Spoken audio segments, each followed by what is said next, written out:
So welcome to the Avid Technology podcast with me, Ryan Morn.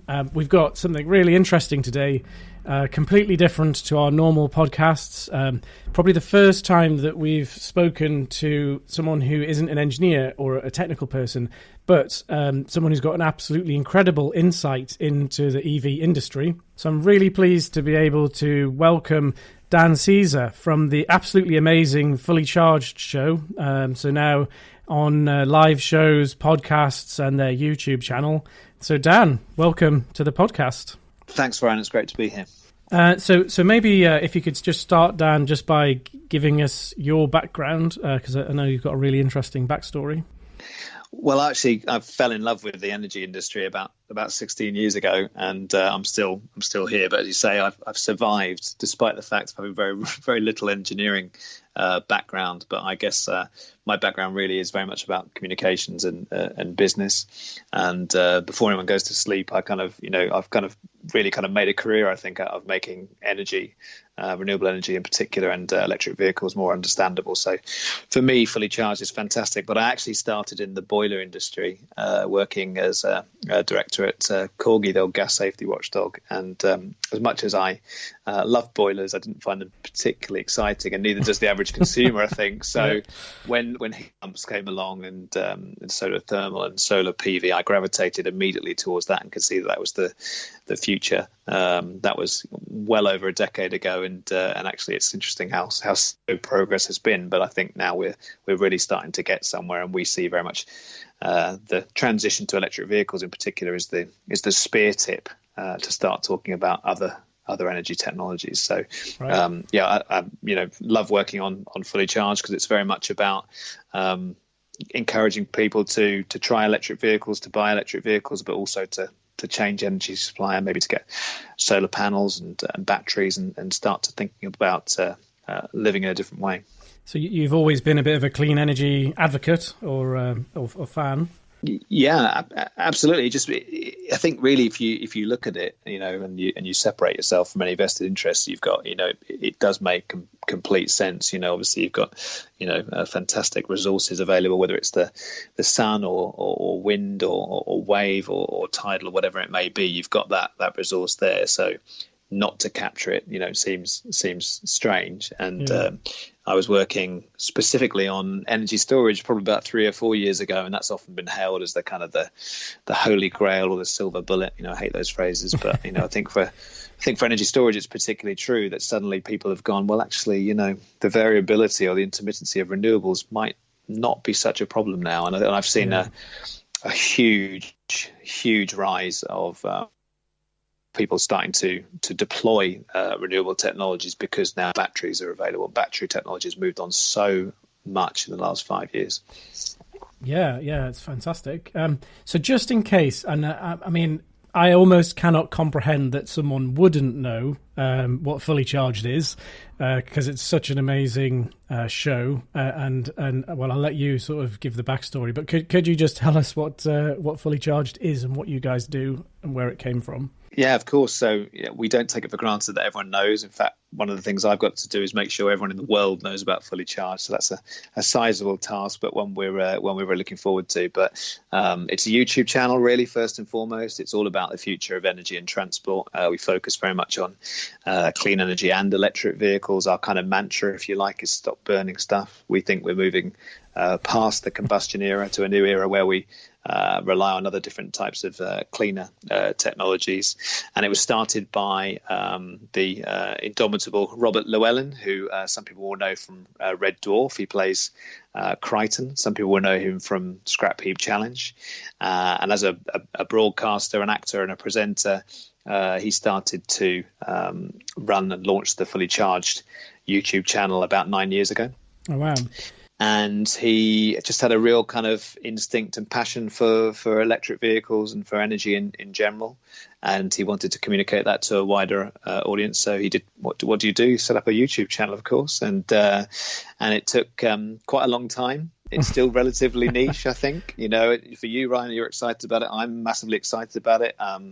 it's very common for me now to talk to people about electric vehicles in the pub, or when I'm with friends. It's now much more mainstream, but it's still relatively niche. So imagine what it was like for Robert back in 2010, trying to push water uphill and trying to promote the channel. And people said to him, the people he'd kind of looked at as inspiration for the channel, sort of said to him, look, just keep putting out the content.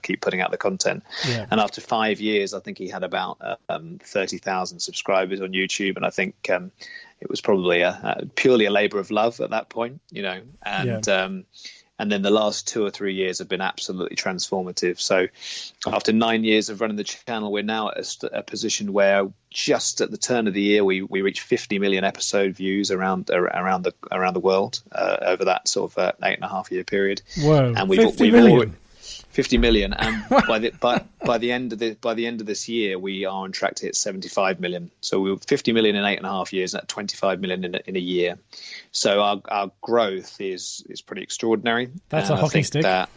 It is, yeah. We're definitely at the beginning of that, and I think the next 9 years, next decade or so, is going to be particularly exciting as these technologies come into their own. So, I mean, it's just a fascinating channel to work on. A lot of people are very aware of it, and Robert and the other hosts get a lot of attention. I'm quite happy working in the back office, not getting much attention apart from the occasional podcast. And it's a really fascinating challenge: is how do you turn a YouTube channel into a business? And all of us that work on it are really passionate about getting people to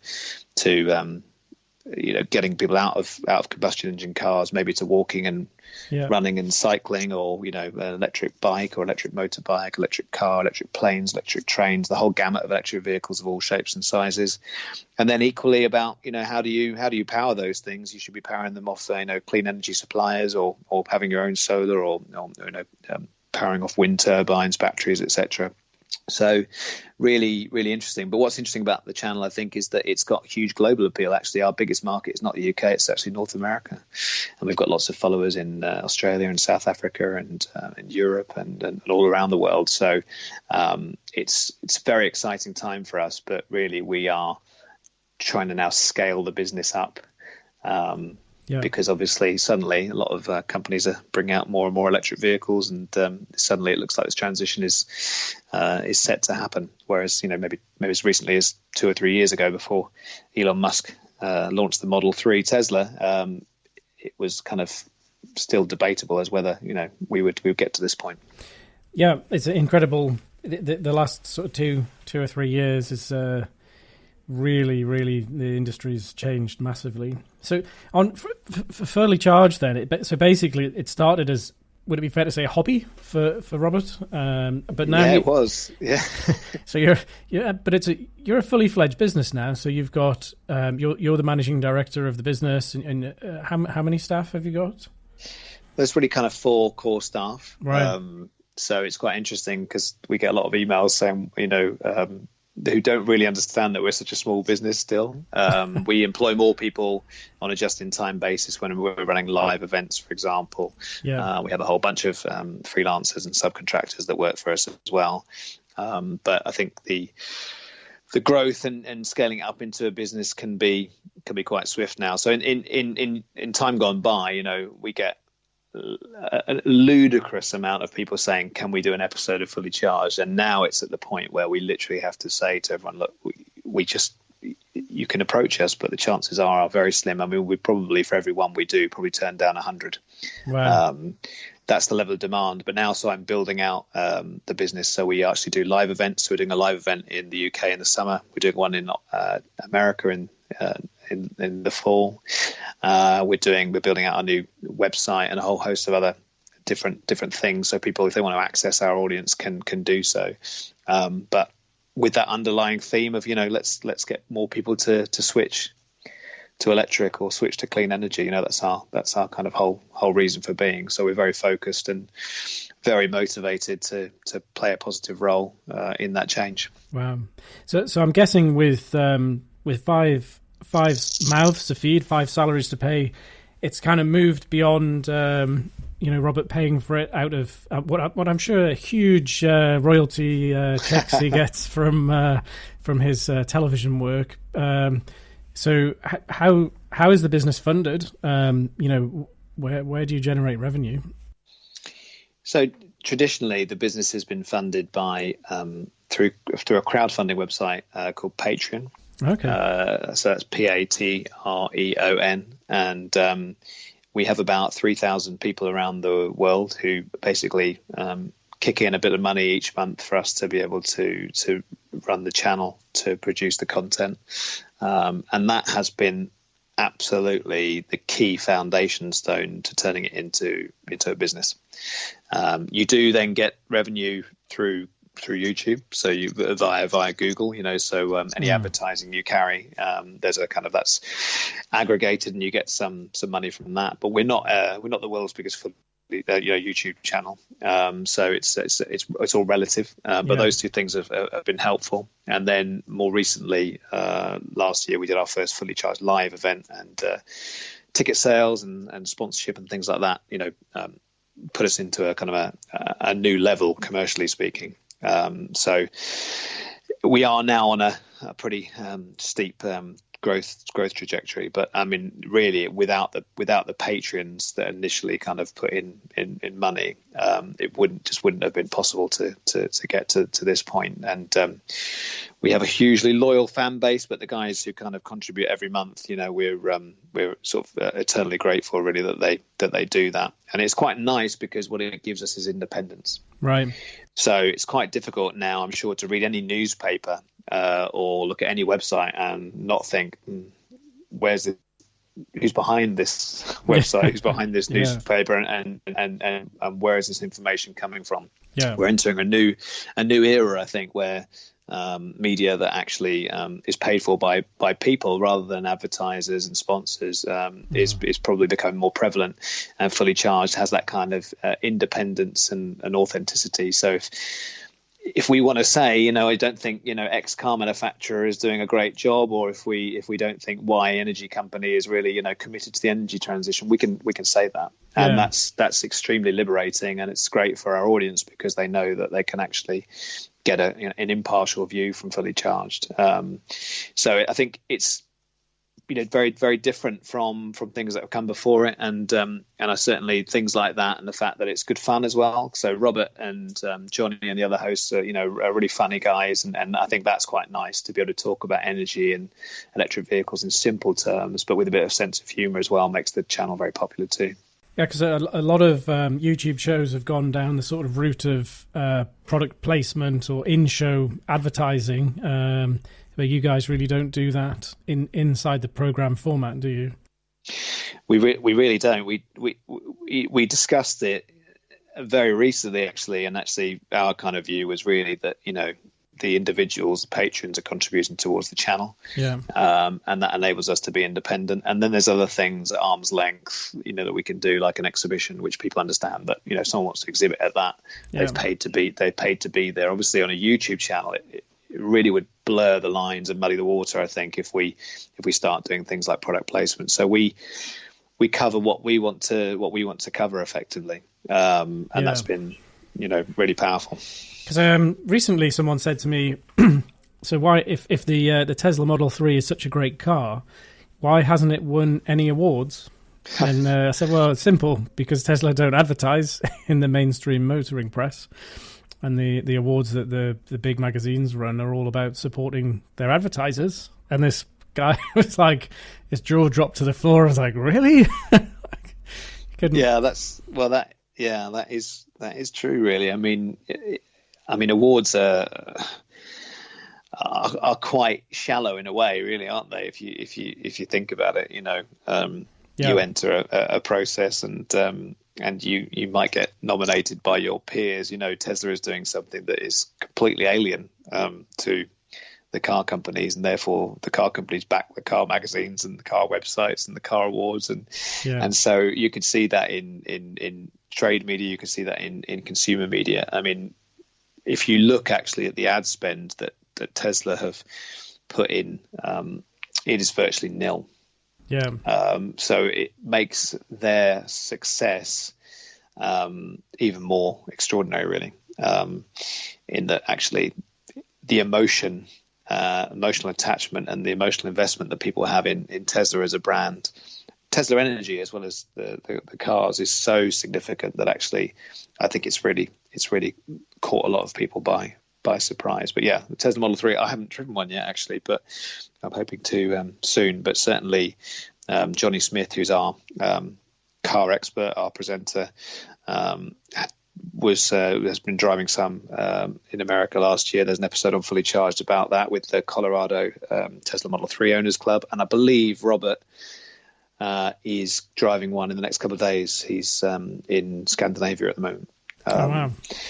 So yeah, he gets all the good jobs, right? But but so I mean, yeah, the Tesla story is fascinating. I mean, if you go back in time as recently as 3 or 4 years, all the textbooks and the theories about what's going to happen to the energy market, if you look at them now, actually they don't typically include Tesla, Elon Musk, what's going on in China, air pollution, all these things. And if you look at it in time, if you look at when air pollution really became a major issue, probably as recently as 3 or 4 years ago, and then you had the Tesla Model 3 launch, which was a real iPhone moment for the car industry. I'm not sure the car industry still realised that how significant that has been. And then you've also had other things going on like Dieselgate. Yeah.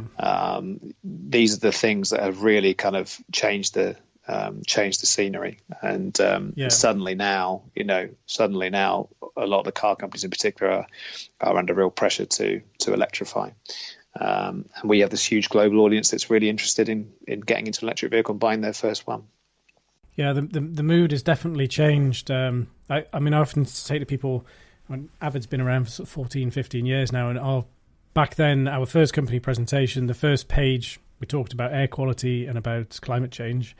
And I actually got laughed at more than once, several times, enough times to take that page out of the company presentation, But now it's very much, it's the mainstream, Although there's still you do still get some climate change deniers, but the air quality, the Volkswagen Dieselgates really helped to drive that into the public agenda.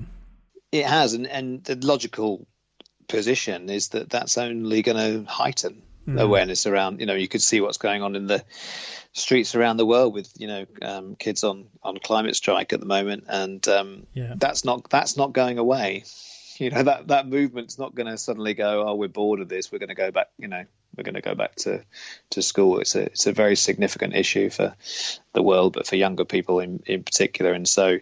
Air pollution as a driver is only going to increase. There is a much more of an acceptance around climate breakdown, as I would term it. But really, to mainstream electric vehicles and batteries and solar and things like that is more about making people think the technologies are cool. We live in a very superficial world where actually the average person isn't that engaged with climate change, isn't that engaged with air pollution. Yeah. So actually, the fact that you'll think, the Tesla Model 3 is a cool car, or the Rivian pickup truck is a cool truck, or actually I kind of like the idea of generating my own power. Once these technology can be very cool, and I think that is the thing that will ultimately mainstream these technologies. Yeah. How do you see it now? So I can imagine 3 or 4 years ago, there weren't that many electric vehicles being launched. So in terms of, content for the shows, there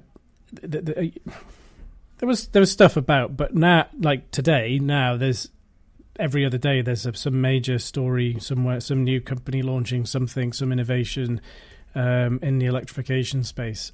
How do you decide what you're going to feature in the show, and where do those ideas come from for the content? Well, we have weekly production meetings, monthly team meetings as well, and I would say the whole team are pretty aware of what's going on, but probably Robert is well plugged in, excuse the pun, to what's going on in the marketplace. Johnny is a car guy through and through. Likewise, he's very aware of what's going on, and I'm really all over what's going on, because as you say, it changes daily. So in terms of choosing what we do, we're very much about energy and transport. So it could be electric vehicles of any shape and size. It could be any type of clean energy. We do find at the moment we are having to be a bit reactive because car companies are getting in touch with us and saying, can you cover off our new electric vehicle? Yeah. And obviously we want to cover those stories. So we're getting a lot of that sort of thing. I mean, we recently ran an episode on Honda's new e-prototype. So they've got a new urban electric vehicle that's coming out in the next year or so. It's very kind of cool, funky looking car. And Johnny did a walk around of that particular car, and we put that episode out. And I think we were one of only a handful of media outlets to run that story. And actually we put our YouTube episode out at the exact same time as Top Gear put their YouTube episode out. Right. And that was interesting because actually they've got I think 6.3 million YouTube subscribers. We've got a fraction of that, and actually our episode got way more views than theirs did. So it's quite interesting now that people are sort of asking for fully charged. So when it's the car companies launching an electric vehicle, typically they're saying actually we want fully charged to cover that either exclusively or as one of just a small handful of media outlets. So that's interesting. We're getting a lot of requests. Wow. Literally never a week goes by without someone making an announcement about electric vehicles. There are some vaporware out there, some cars that are actually just nice images, and then there's some great new cars coming to market as well. So cars is a big feature of what we're doing, but equally we like to cover a whole range of other stuff. So in the recent past we've done episodes on vehicle to grid, battery technologies. We're looking to do one soon on renewable heat, and we even do things as divergent occasionally as burgers that are not made of meat.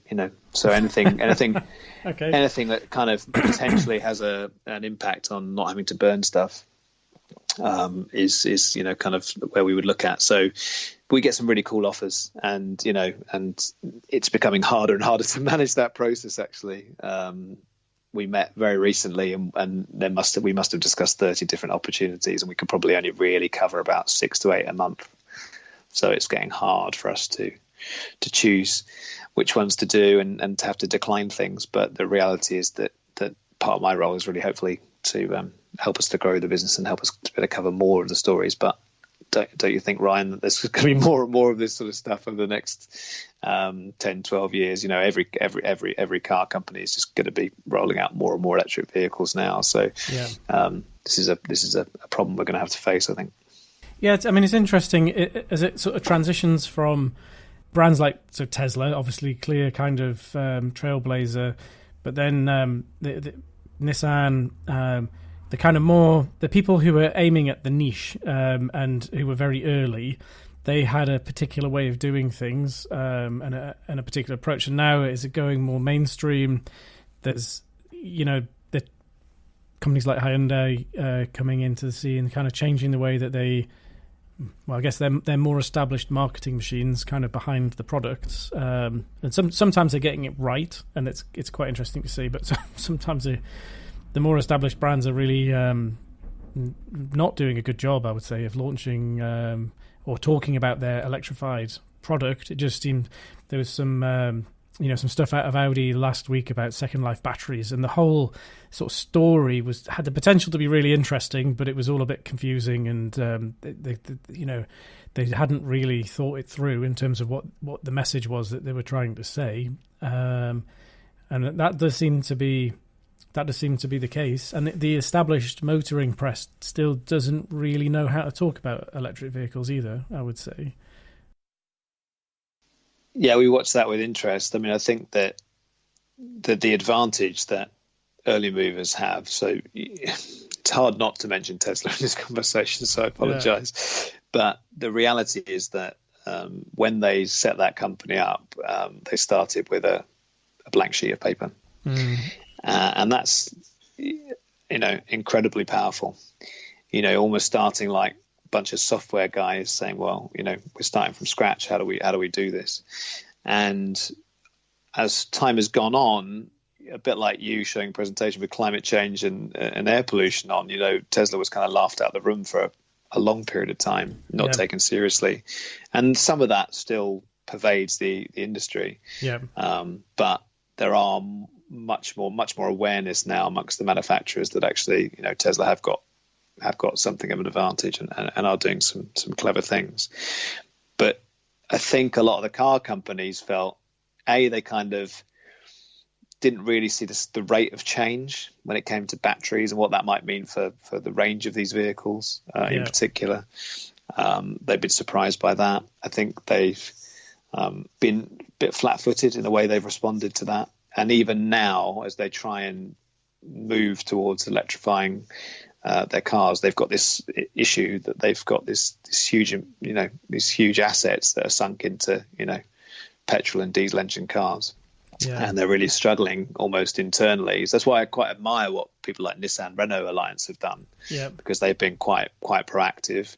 And you can see the Koreans, Hyundai and Kia in particular are doing a good job. But it has been really, really hard. And we watch avidly, at what the different companies are doing. And a lot of them really are struggling to work out how to approach it. And the real realization this year, I think, in the last few months this year, is the supercharger network that Tesla have built to enable Tesla owners to have comfort and know they can drive around countries, and it's relatively straightforward.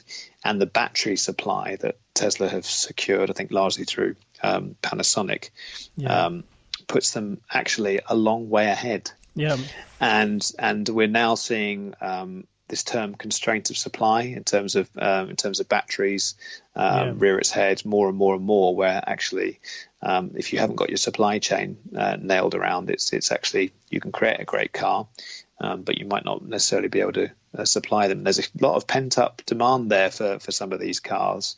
So it really is fascinating to watch, I guess, what a very sophisticated business is in the car companies. They're built for a different era, effectively, and to compete with the likes of Tesla. And I mentioned the other one that we're very fascinated by, which is Rivian in North America, is proving quite hard for them, and there'll be a testing decade, I think, for the traditional car industry. Yeah, I mean, the Volkswagen Group obviously were the sort of potentially the bogeymen, but their mistake kind of spurred a lot of this change. But then recently they've come out very clearly and said, we believe that actually to do this properly, you need the dedicated platform, and they've launched their MEB platform, and that's kind of, I would say, almost acknowledging the Tesla kind of business model and approach, rather than trying to do conversions of existing cars and kind of shoehorn an electric powertrain into a car that was designed for a diesel engine and what have you. But it's a massive challenge, that the legacy. It does, one of the things that I often think about, people, there's a whole list of buts. So you talk to sort of someone on the inside of a standard car manufacturer, and they go, but Tesla haven't made a profit, so they haven't shown that you can make this stuff profitably, and we don't have a license to go and burn money like they do. We've got to do for shareholders, etc.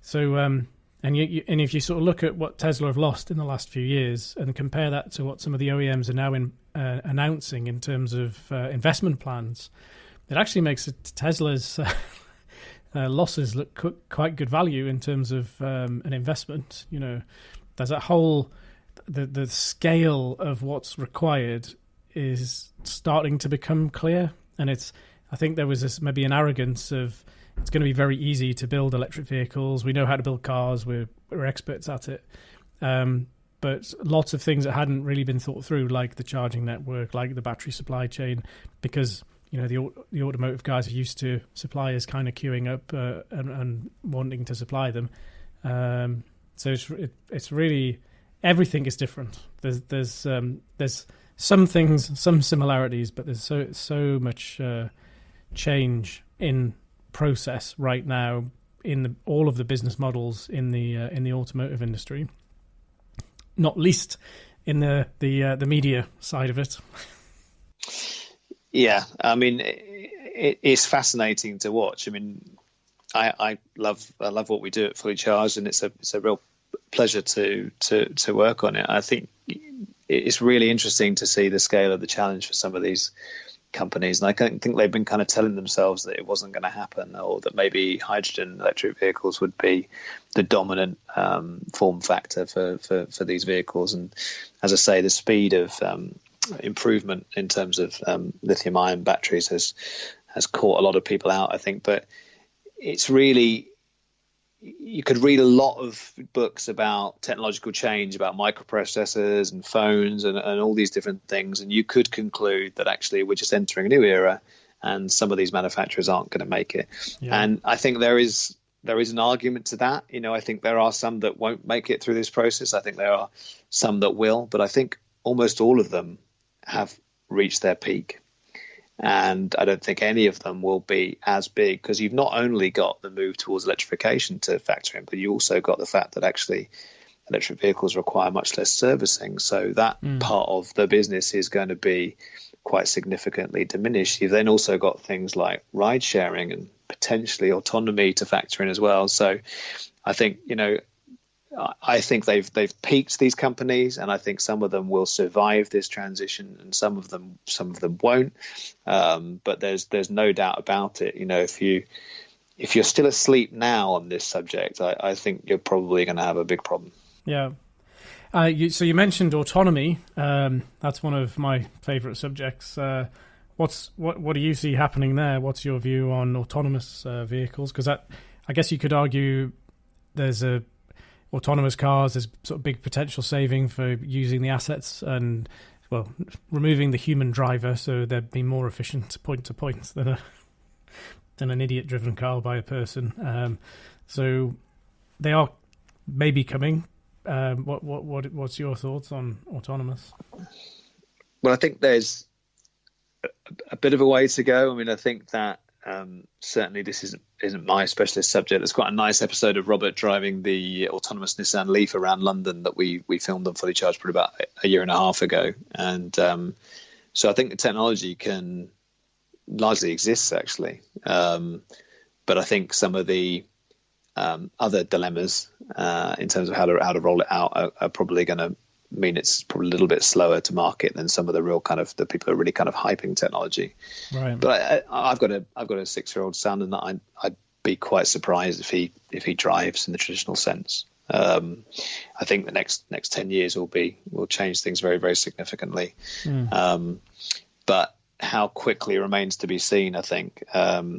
Certainly, again, you know, Tesla have got some quite advanced features in this area. I think that if you take the big picture view, you'll know, of course, that actually, of course, autonomous cars are going to be a lot safer than human-driven cars. But we also got some things to go through. You know, those classic kind of moral dilemmas that an autonomous car programmer might have to make. We've got some of those hurdles to get over, and I think a public perception is obviously going to play a part in that. So I think it will be a kind of probably a 3 steps forward, 2 steps back thing with autonomous cars for a little while yet. But I'm excited about the possibility of it, and I think it just completely changes things. And if I'm completely honest, the speed of technological change is only going to accelerate. Better technology is going to win out. There doesn't seem to be any point really for me in fighting it. You know, it's better to be at the front of these waves of technological advancement. So yeah, I'm interested to see how that kind of plays out, really. But yeah, quite a few of the people we know in the industry are kind of saying, yeah, look, this is coming, but it won't be quite as quick as some people think it will be. Right. And do you think you'll kind of pull more of that kind of thing into Fully Charged as well in the future? So our core things that we cover are energy and transport, and they're kind of I guess what I call the immediate future of those technologies.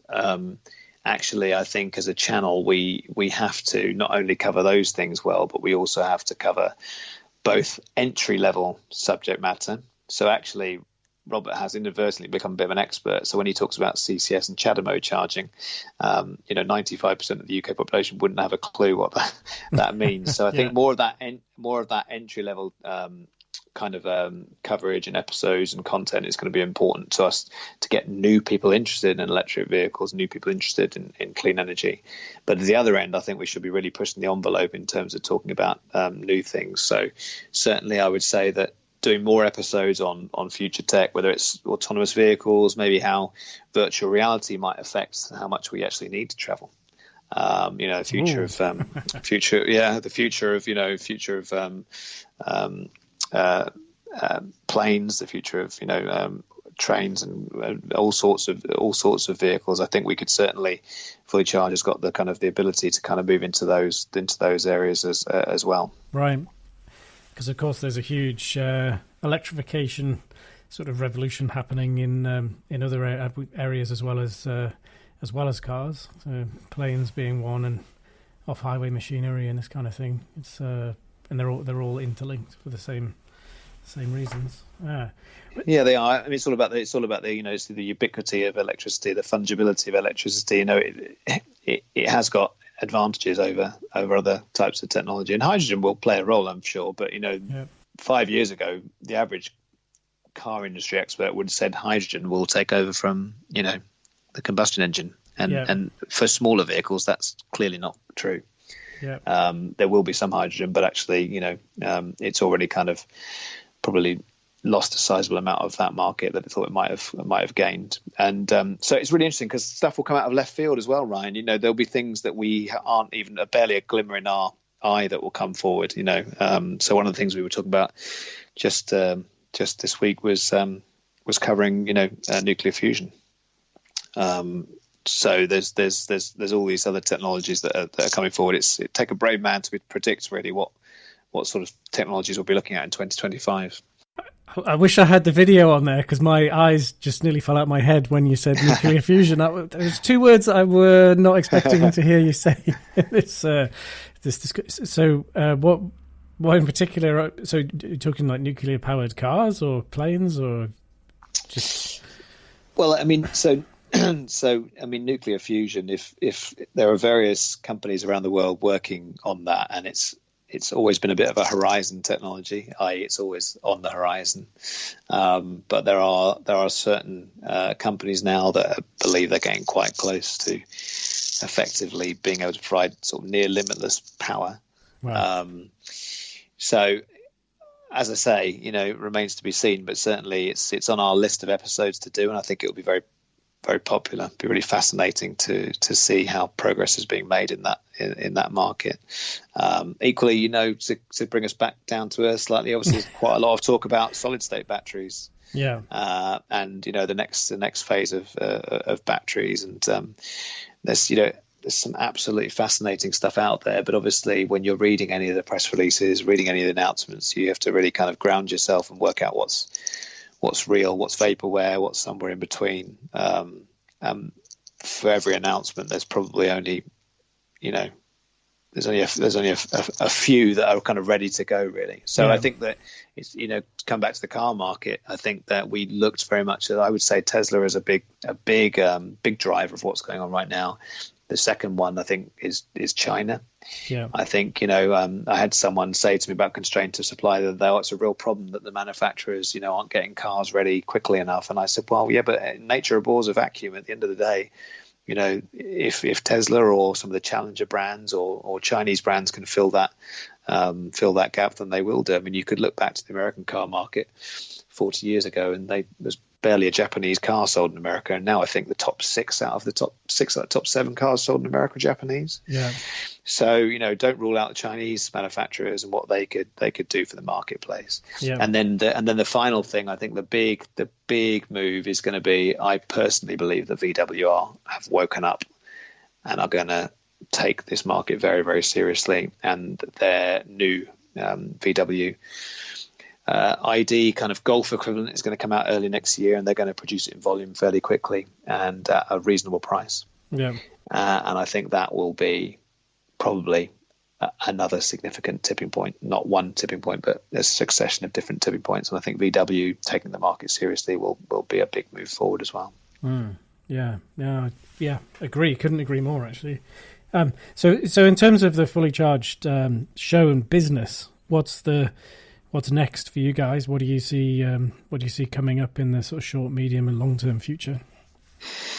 Well, at the moment, we're working very, very hard on delivering our second Fully Charged Live event at Silverstone. So that will take place in the summer, in June, and it's going to kind of double in size, that exhibition. It's a consumer show, but it's really fascinating, I think, for anyone who's an energy geek like I am, to come along and look at all the different electric vehicles available, all different technologies, some really fantastic talks. That we're then going to take that model and run that show in America as well. Right. In the autumn, in Texas specifically. So those are the two of the most immediate projects that I'm working on currently. But actually, it's really as much as anything about growing the audience around the world. And so there's a whole range of different things that we're working on. But we're a scale up effectively. And that we're trying to get the business to grow, get the audience to grow. But really, we're kind of really very, very passionate about doing it. All the team work very hard, very long hours, because we're really trying to inspire people into changing their habits, I guess. Yeah. Giving electric vehicles a serious look and looking at other technologies as well. And actually, nowadays, it's kind of hard not to go somewhere and not to have a conversation about it. People are kind of quite open-minded about it now. Whereas recently, as 3 or 4 years ago, it was that'll never catch on. Electric cars and milk floats, all that sort of thing. Now, it's very hard. I mean, I've been into 2 Shell garages recently, and I've been asked by the staff in the Shell garage. I drive a Hyundai Kona. I've been asked by them, that's an electric car, right? And the guys, the attendants at the Shell company are aware, and they're really excited about that technology. And actually, Shell, for example, are going to have forecourt chargers, as are BP and all the rest of it. So, now it's genuinely something you could talk about, and you go to see anyone, and it's quite hard to find someone who hasn't heard of Tesla or Elon Musk now, and that's extraordinary, isn't it, really? Yeah, no, it's that's the point we started on, I guess, about it becoming more and more mainstream. So just on the show, because you kind of touched on it a little bit, and I think you're maybe not wanting to overly plug it, but I'm really, really interested in the show, and in terms of the format, like what is it you're actually, what is it? What are you doing? Who would be the right people to come to visit the show? Tell me all about it. Oh, well, that's very kind of you. I was being very shy, wasn't I? It's not like me at all. But no, so we ran Fully Charged Live at Silverstone last year, and we had 6,000 consumers attend, and it was just a terrific success. And we were really delighted because actually, until that point, you can imagine Robert had almost entirely had a virtual relationship with the Fully Charged audience. Right, yeah. He'd been, getting tons of YouTube comments and going to stuff and people saying, I love it, but really he'd never seen a crowd there. So actually when we started the idea of doing Fully Charged Live, Robert is really absolutely lovely guy. I was really concerned that no one would come. And I said, look, don't worry about that. I'll take care of that. You've got a great audience. They're very, they're very avid. And sure enough, the show was hugely successful. And so this year we're going to be back at Silverstone on the 7th, 8th and 9th of June. We've got the main exhibition centre there and also the Stowe circuit as well alongside it. And we're effectively terming it kind of an accelerating festival of electric vehicle and clean energy technology. And we've got, tons of stuff there, Ryan. I mean, certainly when you get there to the car park, you'll get an electric transfer from the car park to the venue. So you'll get an electric vehicle. I think there's at least 100 Teslas doing that. Wow. Some electric buses, a load of other electric cars, taking people from the car park to the main venue. We're doing prizes and giveaways. We're going to have every electric vehicle that's available on sale in the UK there on site. Have an array of different exhibitors, from clean energy suppliers to renewable technology companies. We've got 2 big theatres, the Giga Theatre and the Mega Theatre, which is going to have about 30 different live sessions across the 3 days, with Robert Llewellyn hosting, Johnny Smith hosting, Maddie Moat from BBC's Do You Know, Helen Chersky, physicist and TV presenter. We've got loads of fun areas for big kids of all ages, such as the racing bug and lots of different interactive stuff. We've got garages full of classic electric vehicles, full of concept electric vehicles, test tracks for bikes and scooters. We've got a live music stage. So we've got Craig Charles from Craig Charles Funk and Soul Club doing Saturday evening sort of party in the paddock area as well. manufacturing partners, so electric vehicle companies there, test drives. There's even a B2B day on the Friday as well. So I could go on, but there's just like tons to see there. So if you're in any way interested in energy and transport, it's definitely for you. It's a consumer show, but I guess a fair percentage of our audience are from industry as well. Right. But it is we're trying to make it fun and accessible. We're really, really excited about doing it. It was a huge success in year one, but we did it in a very short time frame, with no team, no budget, etc. So we're particularly excited this year because we actually can be a bit more expansive. Yeah. If anyone wants to come along, tickets are available on fullychargedshow.co.uk. Right. We'll put a link to that in the show notes below as well. Thank you. And the show in so Texas, whereabouts is that going to be? Yeah, that's going to be at the Circuit of the Americas, which is the F1 track at Austin. Okay. So we had a lot of international visitors to Silverstone last year, and a lot of people from North America in particular said, we've got to bring Fully Charged live to North America. And we said, yeah, okay then. And then I got back to the office and I emailed them all one by one and said, okay, where would you have it? And they all said, without fail, their own city. Yeah. So I then spent a lot of time looking into different venues, and a lot of people expected that we would choose California, right? And we kind of looked at that as a possibility, but we felt that California didn't really need a nudge, if that makes sense. It's just pretty progressive, and then we looked at the size and scale and value of the Texan market, and obviously it is an energy state, albeit better associated with oil. But actually, if it was a nation, it would be the sixth biggest wind producer in the world. So they've actually got a lot of wind power there. Wow. They've got the most solar potential of any state in America. They've got they're the best state for complementarity between solar and wind, and obviously that brings in batteries. They're really kind of up in the ante in terms of electric vehicles.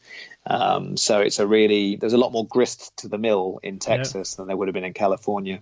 And also Austin's a very cool sort of hip place, so we're hoping people will come and spend the weekend with us. So that we were looking forward to that as well, and we'll have the normal suspects there, but we've also got Rivian there. So Rivian are the pickup truck, an SUV truck that I alluded to earlier. Really fascinating company that started with a blank sheet of paper, and they've got quite a lot of ex-McLaren people working for them, but they are actually an American firm, and I think they're going to do for pickup trucks and SUVs what Tesla have done for electric cars.